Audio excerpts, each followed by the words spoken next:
IPS अधिकारी JP Birdi का शुमार न केवल पंजाब बल्कि देश के बेहद योग्य और कुशल पुलिस अधिकारियों में होता है। 1977 में भारतीय पुलिस सेवा में शामिल हुए जेपी बिरदी ने 30 वर्ष के अपने कार्यकाल के दौरान कई महत्वपूर्ण पदों पर काम किया। पंजाब में चले आतंकवाद के दौर के दौरान उग्रवादियों का उन्होंने डटकर मुकाबला किया और इस दौरान उन्होंने कई बेहद अहम और संवेदनशील जिम्मेवारियों को निभाया। इनकी शानदार सेवाओं के लिए भारत सरकार ने इन्हें 1987 में पद्मश्री से सम्मानित किया। इसी वर्ष इन्हें राष्ट्रपति पदक से भी नवाजा गया। नमस्कार, शख्सियत प्रोग्राम में आप सबका हार्दिक स्वागत है। दोस्तों, शख्सियत यानी पर्सनैलिटी, इस कार्यक्रम में हम आपकी मुलाकात कुछ ऐसी पर्सनैलिटी से करवाते हैं जिन्होंने समाज में एक मुकाम हासिल किया है, अपनी निष्ठा से, अपनी मेहनत से एक विशेष स्थान तक पहुंचे हैं। हम एक ऐसी शख्सियत से आपको आज मिलवाने जा रहे हैं जिन्होंने बीए एलएलबी की पढ़ाई की। उसके बाद उन्होंने अपने कैरियर की शुरुआत दूरदर्शन और आकाशवाणी से शुरू की। उसके बाद रिजर्व बैंक ऑफ इंडिया में एक अधिकारी के रूप में आपने कुछ समय काम किया और फिर आए इंडियन पुलिस सर्विसेज में। आज आप इंडियन पुलिस सर्विसेज के प्रेसिडेंट हैं, इसकी एसोसिएशन के प्रेसिडेंट हैं और इसके अलावा आपने इतना कुछ किया है कि हम उसका बयान नहीं कर सकते और हम चाहते हैं कि आपसे हम उनकी मुलाकात करवाएं और आप समझ गए होंगे कि ये शख्स कोई और नहीं, श्री जेपी बिरदी हैं। हम आपका बहुत स्वागत करते हैं और मैं आपसे सबसे पहले ये जानना चाहूँगा कि आपका रुझान जो हुआ आईपीएस की तरफ वो कैसे हुआ, क्योंकि आपने कलाकार के रूप में अपने जीवन का आगाज़ किया। देखिए, मेरे ब्रदर 1972 में जी दिल्ली पुलिस में बतौर सब इंस्पेक्टर जी भर्ती हुए जी और वो हमेशा ही चाहते थे कि मैं इंडियन पुलिस सर्विस में आऊं। जी। हालांकि मैं पहले 1974 में जी। आईएएस का एग्ज़ाम क्लियर किया जी लेकिन उस साल मैं मेरिट में नहीं बना सका। इस दौरान मेरे को रिजर्व बैंक से ऑफर आ गई, मैं रिजर्व बैंक चला गया। रिजर्व बैंक में जब मैं काम कर रहा था तो ब्रदर मेरा हर बार यही कहता था भी एक बार आईपीएस में बैठो जरूर जी। तो आप कोशिश करें भी, तो कर सकता है तो जरूर कर। तो ऑल इंडिया सर्विसेज में और कोई आईपीएस जैसी कोई सर्विस नहीं है जिसमें तुम जी। तो फिर 1976 में मैंने मद्रास में ही था मैं पोस्टेड जी। रिजर्व बैंक में। तो वहाँ मैंने फॉर्म भरा, वहीं एग्ज़ाम दिया जी। और उसी में वही इंटरव्यू हुई मेरी। उन दिनों ये बोर्ड 4 जगह इंटरव्यू लेता था जी। तो उसमें आने के बाद 77 में मैंने आईपीएस ज्वाइन किया जी। और ये उसी की प्रेरणा थी मेरे ब्रदर की भी कि हालांकि रिजर्व बैंक में जब मैं छोड़ के आया आईपीएस में जी। तो तनख्वाह आईपीएस में रिजर्व बैंक से बहुत कम थी जी। और ऐसा लगता था भी वहाँ तो सैलरी नोट गिनते गिनते काफ़ी मिलती थी जी। तो यहाँ तो ख़त्म हो जाती थी 5 मिनट में ही। लेकिन कोई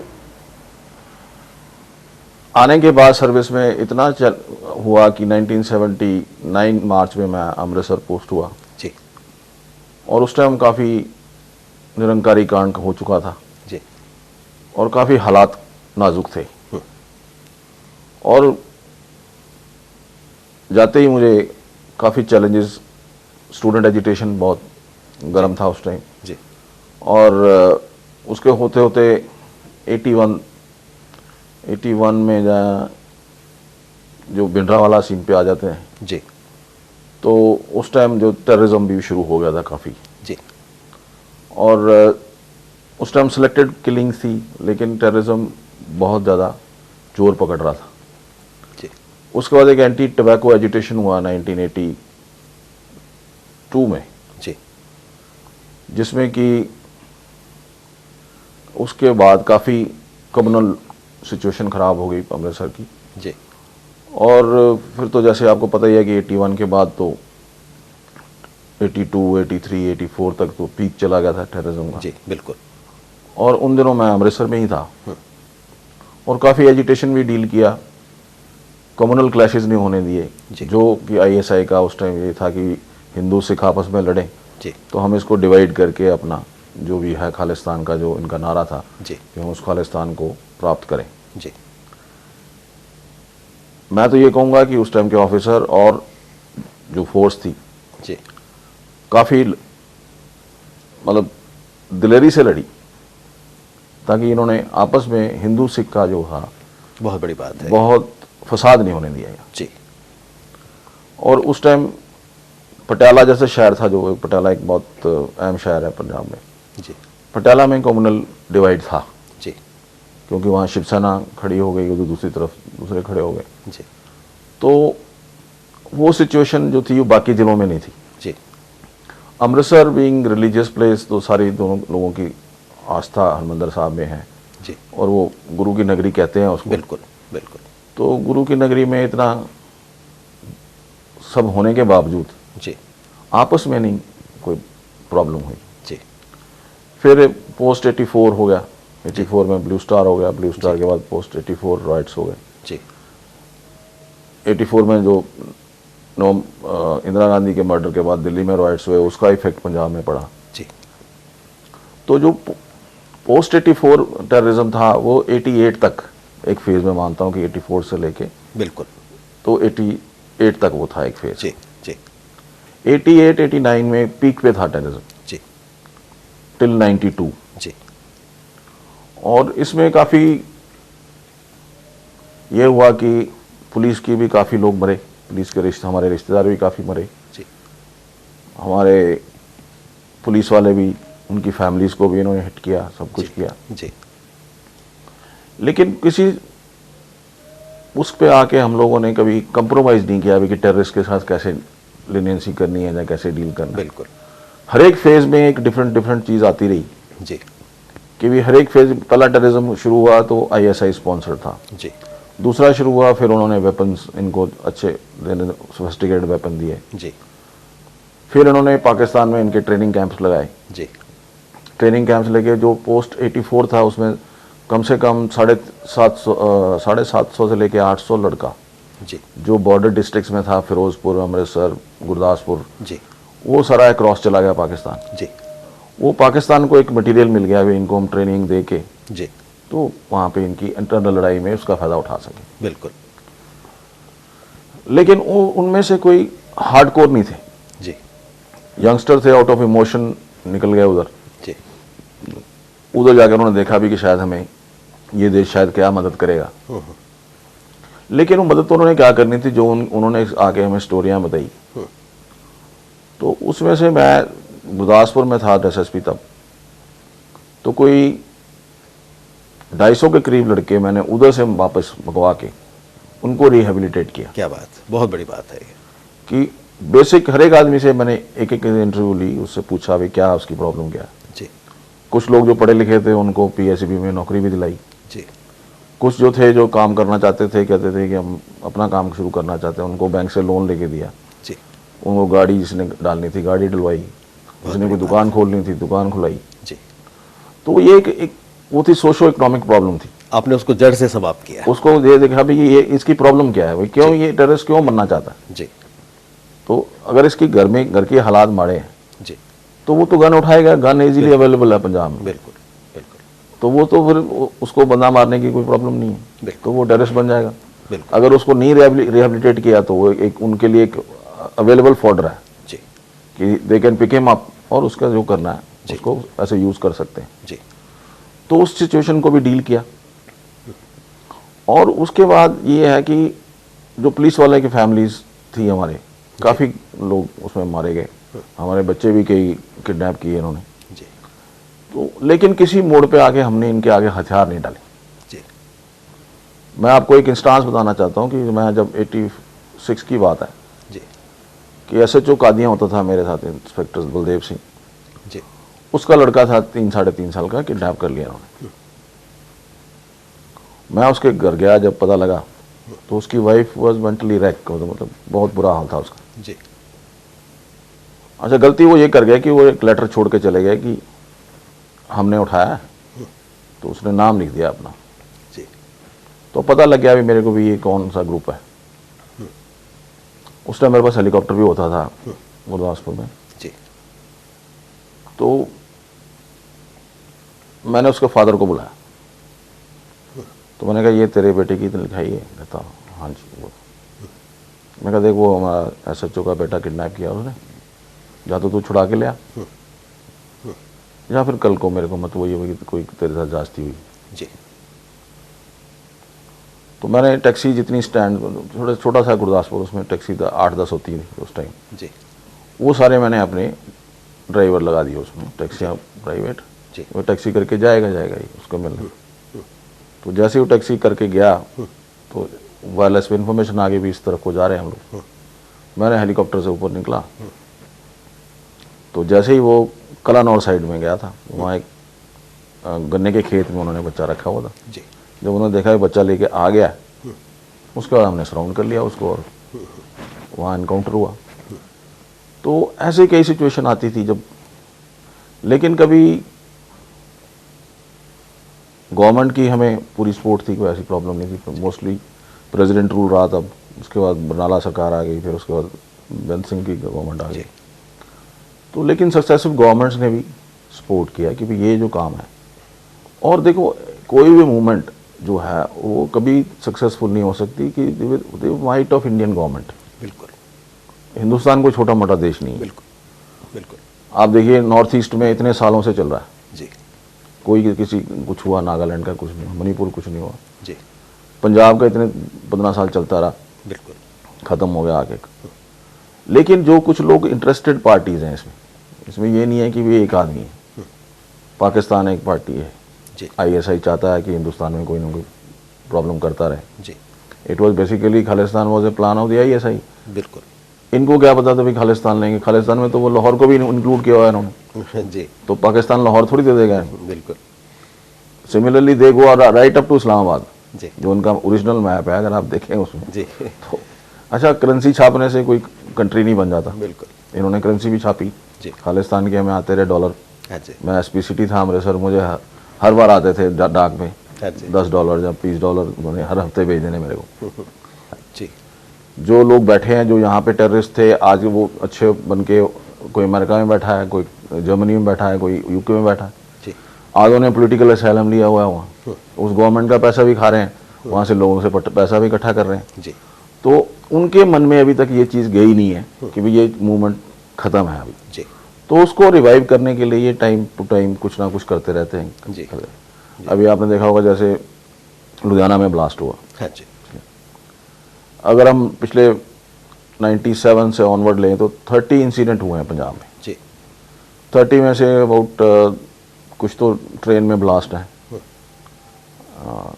कुछ है जो अब श्रीनगर में या इधर उधर। तो उसको आइडिया यही है कि इसको मतलब ख़त्म ना होने दिया जाए, ये मूवमेंट चलती रहे, ताकि हम लोगों को, जो लोग हैं उस चीज़ में बैठे हैं, कि हमारा फाइनेंशियली चलता रहे, हमारा काम, हमें फाइनेंस आता रहे, हम लोग कुछ ना कुछ करते रहते हैं। जी। क्योंकि देखिए हर एक रीजनल जो है ना, पंजाब का 3 रीजन है, माझा, मालवा, दोआबा। जी। दोआबे में मोस्टली लोग, बच्चे जो हैं वो पढ़ते नहीं हैं ज़्यादा। जी। 12th करने के बाद वो सोचते हैं भी हम तो इंग्लैंड जाना है, जी। या अमेरिका जाना है। जी। तो जो भी ज़मीन है उसको बेच के, पासपोर्ट बना के, नकली वीज़ा लेके, कैसे भी करना है, तो वो बाहर जाना चाहते हैं। जी। जो माझा है वो टोटली डिफरेंट है, और मालवा बिल्कुल ही डिफरेंट है। तो टोपोग्राफी पे करिए भी हम लोग जो है ना वो एक दूसरे से मेल नहीं खाते। जी। और आप किसी गांव में चले जाएं, दुआबे में किसी बच्चे को बोलेंगे तेरे को अमेरिका जाना है, वो तो आपके पैर पकड़ लेगा। They are interested. Travel agents जो थे इतने मतलब रजिस्टर्ड नहीं है गवर्नमेंट के पास, जितने ट्रैवल एजेंट तो घूमते फिरते हैं गांव में। जी। और वो ट्रैवल एजेंट उनको मौका मिल जाता है, वो इनको पैसे लेके उसके बाद गायब हो जाते हैं। जी। तो पिछले साल ही अभी मैंने मेरा ख्याल 700 कितने ट्रैवल एजेंट्स के खिलाफ पर्चा दिया, जी।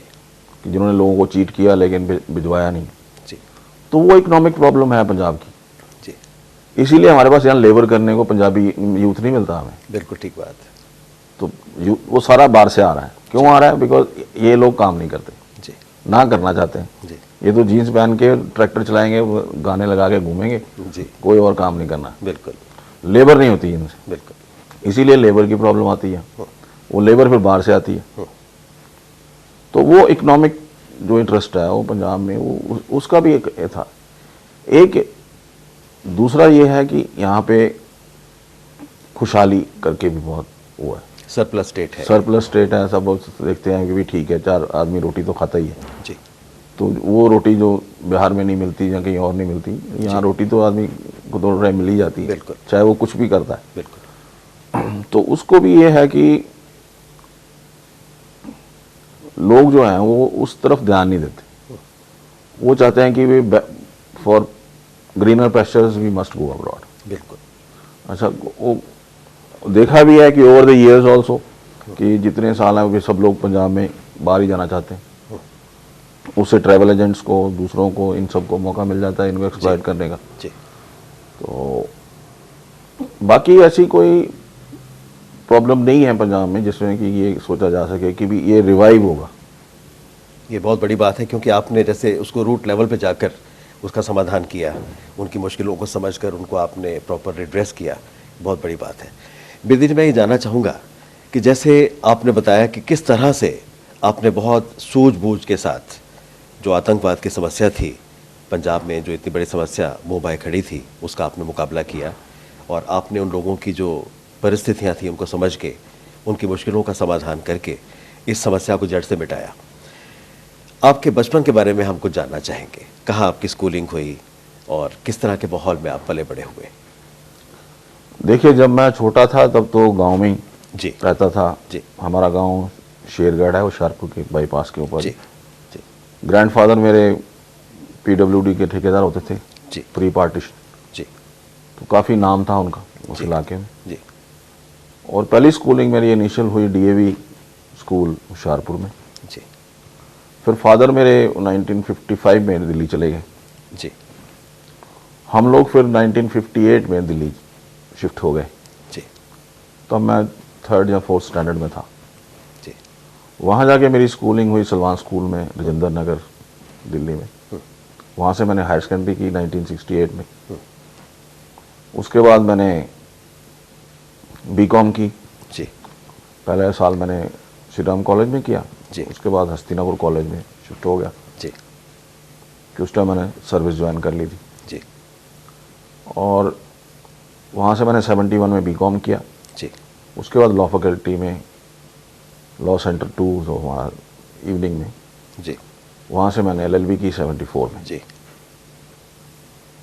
क्रिकेट का मैं शौकीन था शुरू से ही, जी क्रिकेट खेलता था, हॉकी खेलता था, जी यूनिवर्सिटी लेवल तक खेला हूँ क्रिकेट। जी और गाने का बड़ा शौक था, म्यूज़िक जी। मेरा सब्जेक्ट था एक। क्या बात।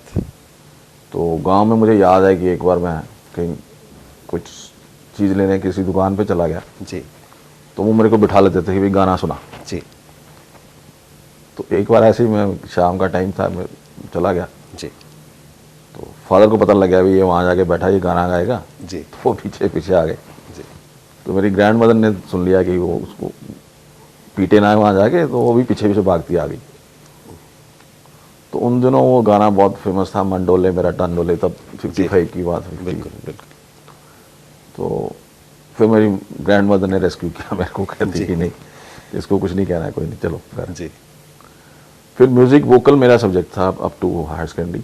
जी और काफ़ी स्कूल के प्लेज में, स्टेज में काफ़ी गाता गुता था मैं। जब भी कभी को होना तो बुला लेना मेरे को। कोई आपकी ऐसी याद हो बचपन की, ऐसा गाना जो आपके जहन में आए जिसे आप हमें सुनाना चाहें आज?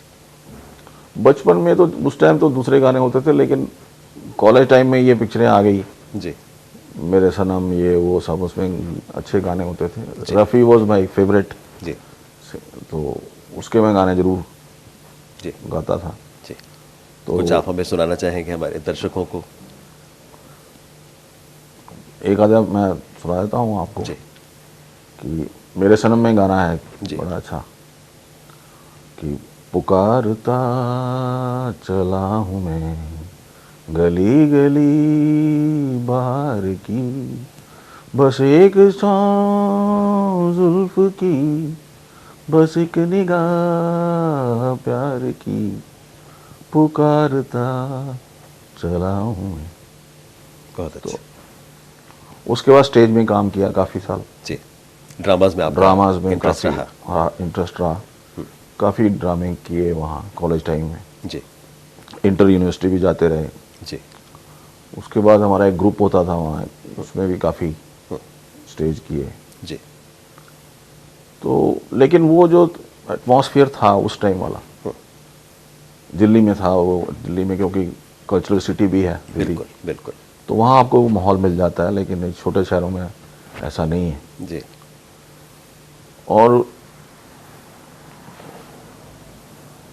बाकी ये है कि मैं ज़िंदगी में एक चीज़ सीखी है कि मेहनत जो आदमी करता है बिल्कुल वो कभी पीछे नहीं रहता। बिल्कुल ठीक बात है। आप अपना तीजा डाल लीजिए कि मैंने ये करना है, जी और आप कर सकते हैं। जी क्योंकि मैंने आईएमए में क्वालिफाई किया 1971 में, जी वो लड़ाई लग गई उस टाइम, जी तो मैं और ब्रदर दोनों, ब्रदर एसएसबी में सिलेक्ट हो गया था, मैं इधर आईएमए में हो गया। जी तो 71 वॉर शुरू हो गई। फादर हमारे एक्स आर्मी थे, तो वो कहते थे कि नहीं इनको आर्मी में भेजना है। मदर हमारी ने कहा कोई नहीं जाएगा आर्मी में, कि यहाँ लड़ाई हो रही है, रोज लोग मर रहे हैं और आप इनको आर्मी में भेज रहे हो। ये एक मैं आपसे बात पूछना चाहूँगा, अक्सर देखा है कि जो जिस प्रोफेशन में है उसके बच्चे उस प्रोफेशन में जाना नहीं चाहते। इस बारे में आप क्या कहना चाहेंगे? जैसे आर्मी वालों के बच्चे अक्सर आर्मी में नहीं जाना चाहते, आप आईपीएस ऑफिसर हैं, शायद आपके बच्चे भी इंटरेस्टेड नहीं होंगे। इसी ढंग से जैसे जो बैंक ऑफिसर्स हैं उनके बच्चे भी बैंक में नहीं जाना चाहते। आपके विचार से क्यों ऐसा होता है? देखिए वो जब लाइफ देखते हैं ना आपकी, अब हमारे बच्चों ने हमारी लाइफ देखी है भी, कैसे हम सुबह जब निकलते हैं शाम को पता नहीं भी आएंगे भी कि नहीं आएंगे, टाइम ऐसे थे। जी तो देखिए मैं अपने बच्चे 5-7 साल नहीं पढ़ा सका किसी स्कूल में, बिकॉज हमारे बच्चों को एडमिशन नहीं देता था। बिल्कुल ठीक बात है। वो कहते भी इनकी वजह से हमारे बच्चे ना मारे जाएं। बिल्कुल। तो मैंने इनको 5-7 साल इनको इनिशियल स्टेज में घर में बैठ के पढ़ाया। बहुत मुश्किल के दिन थे वो। जी अच्छा, अब वो चीज़ मैं इनको नहीं दे सकता वापस। जी अब वो देखते हैं भी ये तो सुबह जाते हैं बगैर गनमैन के, हम बाहर नहीं निकल सकते, बिल्कुल। 4 आदमी हमारे साथ जाएंगे, जी प्राइवेसी नहीं रहती हमारी, हम किसी से बात नहीं कर सकते। जी तो वो देखते हैं कि रिस्ट्रिक्शन इतनी है लाइफ में, तो इससे अच्छा है भी सर्विसेज में कुछ नहीं रखा। वो उसकी सच्चाई को जान चुके होते हैं, वो उसको पता बहुत उन्होंने देख लिया होता है, नजदीक से देख चुके होते हैं, उन्होंने झेला है सारा कुछ। जी तो वो झेला है तो वो देखते हैं भी नहीं इसमें कुछ नहीं है। जी और वैसे भी मैं देखता हूँ कि सर्विसेज में वो चाम रह नहीं गया। बिल्कुल ठीक बात है। जो हमारे टाइम में सर्विसेज में चाम था वो चाम अब नहीं है। जी आज एमएनसी में को बच्चा आपका जाता है तो एमएनसी में उसको अच्छा पैसे देती है, जी क्वालिफिकेशन के हिसाब से उसको पैसे मिलते हैं। अगर वो एमबीए है तो उसको अच्छा जॉब मिलेगा। बिल्कुल बिल्कुल। तो जब वो देखते हैं कि भाई I can sustain with this, जी तो सर्विसेज में क्या है, सर्विसेज में तो आधे पैसे नहीं मिलते उसके बिल्कुल बराबर। बिल्कुल बिल्कुल। जाहिर है जैसे आपने बताया कि बचपन में और कॉलेज के डेज़ में आपने प्लेज में और सिंगिंग में बहुत एक्टिवली पार्टिसिपेट किया, तो आपके अंदर एक कलाकार छुपा हुआ था और वो कलाकार बाहर निकला जब आपने आकाशवाणी और दूरदर्शन में कुछ समय काम किए। कैसा आपका अनुभव रहा वहाँ पर आकाशवाणी में और दूरदर्शन में? ये बहुत अच्छा था। मेरा को ओवरसीज में प्रोग्राम चलता था तब, जी तो बड़ा पॉपुलर था मैं लोगों के बीच में। जी इतने फ़ोन आते थे उस टाइम, तो फ़ोन का ही था। जी अब तो मोबाइल आ गए हैं, उस टाइम तो मतलब ये था कि फरमाइश ख़त्म ही नहीं होती थी लोगों की। जी। तो वो अच्छा एक्सपीरियंस था एक लाइफ में भी, नया काम है। जब आपने आईपीएस ज्वाइन किया, कहीं आपको ऐसा महसूस तो नहीं हुआ कि आपके अंदर के कलाकार को एक जगह कैद कर दिया गया या एक ही उसको फ्रेम में डाल दिया गया? नहीं, ऐसा नहीं। जो आपकी वो प्रतिभा है वो तो आप कभी भी उसको यूटिलाइज कर सकते हैं। जी। तो अब कभी इकट्ठे होते हैं, फैमिली इकट्ठी होती है, तो हम लोग आपस में वो एंजॉय कर लेते हैं। अब वो आपकी हॉबी बन गई और ये हॉबी, आपका प्रोफेशन डिफरेंट हो गया जी। वो हॉबी हो गई। जी। घर में कोई फंक्शन हुआ या कुछ हुआ तो अपना निकाल लिया, जो दिल का गुब्बार है वो पूरा कर लिया। तो वो तो चलता रहता है, उसमें कोई ऐसी प्रॉब्लम नहीं है। तो कभी फैमिली गेट टुगेदर हो गई, भाई इकट्ठे हो गए, बहनें इकट्ठी हो गई, जी, तो फिर पूरा एंजॉय करते हैं पुराने दिन जी, जब इकट्ठे बैठ के खाते थे। कि माँ बनाती थी खाना, सारे नीचे बैठ के खाना खाते थे। बिल्कुल बिल्कुल। तो लेकिन वो आजकल वो सिस्टम नहीं है। जो पुराने ज़माने में माँ ने आपके साथ बैठना, बनाना, आपको चारों भाई बहनों को बिठा के खिलाना, अब नहीं है। अब टाइम ही नहीं है किसी के पास। बिल्कुल ठीक बात है। एक दूसरे से मिलते नहीं है, हफ्ता हफ्ता बेटा नहीं मिलता बाप से, जी तो वही अगर वाइफ वर्किंग है तो वो नहीं मिलती आपसे, जी। तो वो चीज़ सिस्टम नहीं रहेगा। तो अपने व्यस्त समय में जो आपको कुछ समय मिलता है, आपकी कौन सी ऐसी हॉबीज़ हैं जिससे आप अपनी मोनोटनी को ब्रेक करते हैं? देखो मैं तो गोल्फ खेलता हूँ, वीकेंड में 3 दिन तो मैं गोल्फ खेलता ही खेलता हूँ। बहुत बढ़िया। सुबह 6 बजे से लेकर 9 साढ़े 9 तक। जी बाकी टाइम में मैं फाउंड ऑफ रीडिंग, तो मैं कोई ना कोई नॉवल पढ़ लेता हूँ। जी और लिखने का शौक है, जी। लिखता भी हूँ। आपने 3 पुस्तकें भी लिखी हैं। हाँ, मेरी अब 5 हो गई। 5 किताबें होंगी। हमें 5 उनके बारे में आप कुछ बताइए। प्रोफेशनली ये जितनी बुक्स हैं सारी प्रोफेशनली हैं। जी तो एक सबसे पहले तो मैंने लिखी थी ऑन इन्वेस्टिगेशन जी क्रिमिनल केसेस के, जी। उसमें डायरेक्शंस दिए हैं सबको भी कैसे कैसे इन्वेस्टिगेशन करनी चाहिए, जी। क्या क्या उसमें त्रुटियां आपकी जो प्रॉब्लम आती है आपको कोर्ट में। बिल्कुल बिल्कुल। फिर उसके बाद मैंने एक सिक्योरिटी के ऊपर लिखी बुक, जी personal security of the individual as well as of the society as well as of the VIP. जी फिर मैंने आर्ट ऑफ इंटरोगेशन पे एक किताब लिखी, जो कि इसके सब्जेक्ट के ऊपर बहुत कम बुक्स है।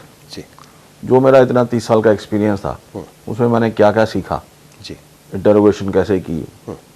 और आपको याद होगा कि ब्लैक थंडर 2 जब हुआ तो 147 टेररिस्ट ने सरेंडर किया। जी तो गिल साहब ने मुझे, मैं उन दिनों एसपी इंटरोगेशन सेंटर होता था, जी मैं बोला ये सारे ले जाओ, तुम इंटरोगेट करना है सबको। जी तो वो पूरे 147 के 7 जी टेररिस्ट फ्रॉम डिफरेंट फील्ड्स, जी। दो हुए इनसाइड द गोल्डन टेम्पल, वो सारे मैंने इंटरोगेट किए क्या बात और उनका डॉक्यूमेंटेशन किया एक एक का। है। जी तो वो जो एक्सपीरियंस था वो मेरे को लगा कि मैं और किसी को नहीं मिल सकता। वो बिल्कुल ऐसे हालात कभी आएंगे नहीं, बिल्कुल ना कभी आपको मौका मिलेगा ऐसा। बिल्कुल।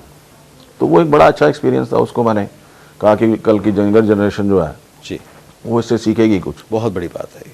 जी कि इंटरोगेशन बहुत ही इतना पेचीदा मुश्किल मसला काम है, है, बिल्कुल। इतना मुश्किल काम है कि इसके लिए पेशेंस होना बहुत जरूरी है, बहुत ज़रूरी है। कि आपको कितने घंटे लग जाएंगे ये भी नहीं पता। जी तो वहाँ तो मेरा सुबह 6 बजे काम शुरू होता था, रात के 12-12 1-1 बजे तक करके वो काम हो।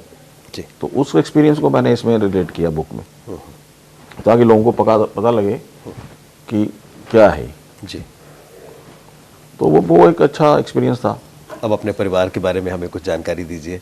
आपके बच्चे क्या क्या कर रहे हैं?